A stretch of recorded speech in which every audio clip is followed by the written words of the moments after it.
18 मे 2023 एक मलेसियन आरोही शिखरको नजिकै अड्किएको थियो। जाडोले जमेको, काँपिरहेको र मृत्युबाट केही मिनेट टाढा। त्यहाँ धेरै जसो मानिस हिँडिरहन्छन्। सबैले हिँडिरहँदा तर एउटा मानिस रोकिए। ऊ थियो शेर्पा।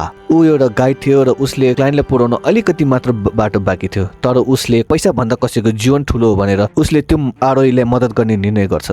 शेर्पाले आफूसँग भएको म्याट्रिक्सले उसलाई वरिपरि ढाक्छ र आफ्नो अक्सिजन ट्याङ्क पनि लगाइदिन्छ र उसले आफ्नो पछाडि बोकेर एकछिन होइन पुरै 6 घण्टा लगातार बोकेर बेस क्याम्पसम्म सुरक्षित लाग्छ। यस्तो असम्भव कुरा इन्टरनेसनल मिडियाले कभर गर्न थाल्छ, जस्तै the Guardian, CNN, Al Jazeera, NMC, ODN, the Telegraph जस्तै थुप्रैले कभर गर्छन्। एभरेस्टमा ज्यान बचाउनु लगभग असम्भव मानिन्छ, तर शेर्पाले असम्भवलाई सम्भव बनाए। त्यो शेर्पाको नाम हो गेजी शेर्पा।